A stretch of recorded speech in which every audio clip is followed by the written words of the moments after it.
बहुत समय पहले की बात है। किसी गांव में नीरजा नाम की एक लड़की रहती थी। नीरजा के माता पिता कई सालों पहले गुजर गए थे। इस वजह से वो अपनी बुआ के घर पर रहती थी। नीरजा की बुआ स्वभाव से बहुत ही गुस्सैल और लालची थी। कमला सिर्फ अपनी बेटी का ध्यान रखती थी और नीरजा को छोटी छोटी चीजों के लिए तरसा देती थी। फिर एक दिन, बुआ जी मुझे कॉलेज में जाकर पढ़ाई करनी है, आप मेरा एडमिशन करवा दीजिए वरना मेरी पढ़ाई अधूरी रह जाएगी। अच्छा, तो तू अब कॉलेज जाकर पढ़ाई करना चाहती है?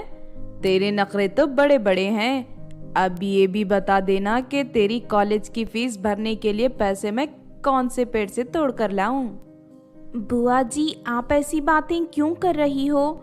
विकास भैया भी तो कॉलेज में पढ़ने जाते हैं, आप उनकी फीस भरती हैं ना?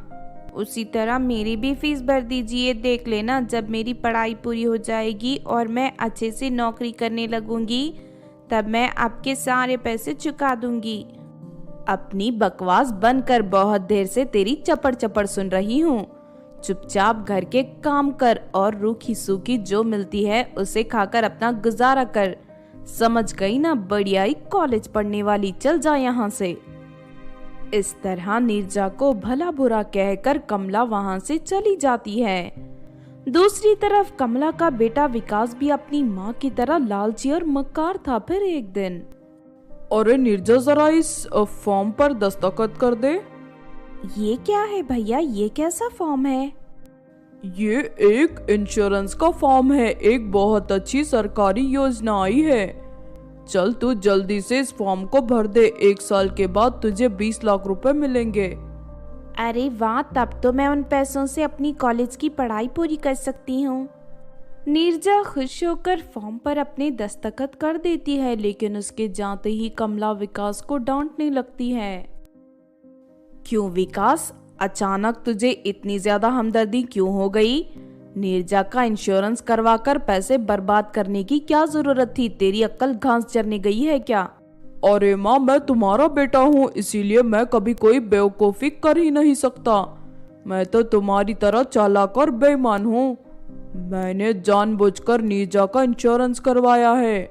इंश्योरेंस के मुताबिक अगर किसी एक्सीडेंट में उसकी मौत हो जाती है तो इंश्योरेंस कंपनी में पूरे 20 लाख रुपए देगी। हे भगवान, 20 लाख रुपए, ये तो बहुत बड़ी रकम है। लेकिन ये कलमोही इतनी जल्दी नहीं मरने वाली। मैं जानता हूँ, इसीलिए हम दोनों मिलकर नीरजा की जान लेंगे और नीरजा की मौत को एक एक्सीडेंट की तरह लोगों के सामने पेश कर देंगे। लेकिन ये सब हम करेंगे कैसे? तुम चिंता मत करो माँ, मैंने सब कुछ सोच लिया है। हमारे गांव के पास जो खूनी झील है, हम नीरजा को उस झील में फेंक देंगे। उसके बाद झील के अंदर रहने वाली चुड़ैल जलपरियां उसे जान से मार देंगी।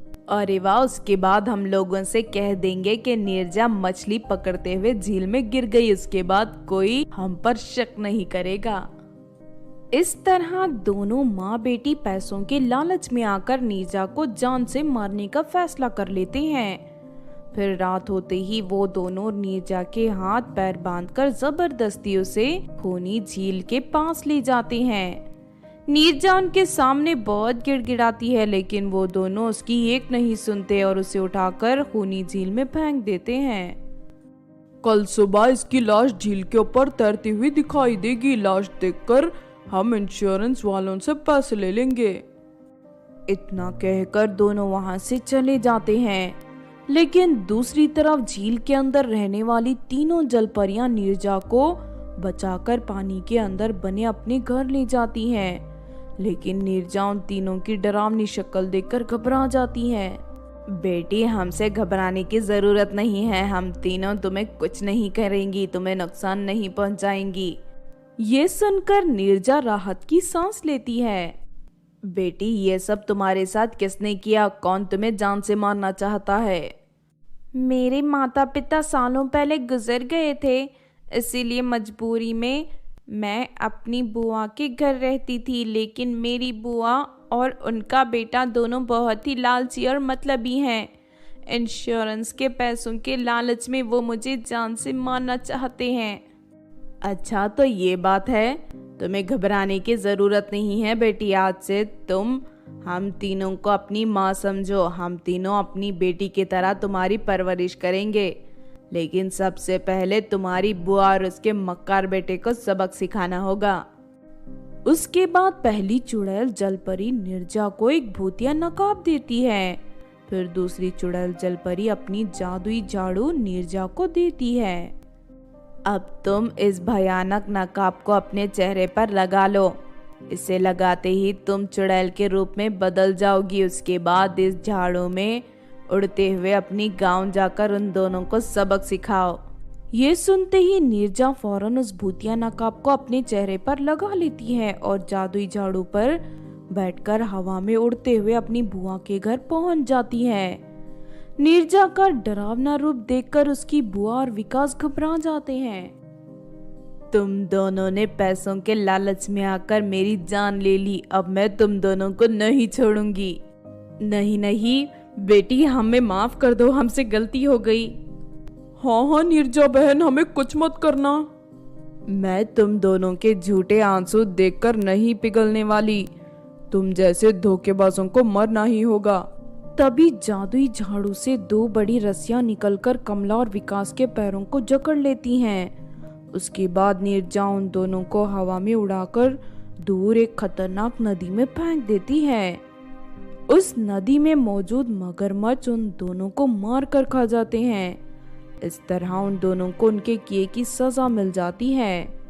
फिर नीरजा अपने चेहरे से भूतिया नकाब उतारकर वापस अपने साधारण रूप में आ जाती है। उसके बाद नीरजा तीनों चुड़ैल जलपरियों के पास चली जाती है और उनके साथ हंसी खुशी अपनी जिंदगी जीने लगती है। तो आपने देखा दोस्तों चुड़ैल जलपरी माँ की कहानी।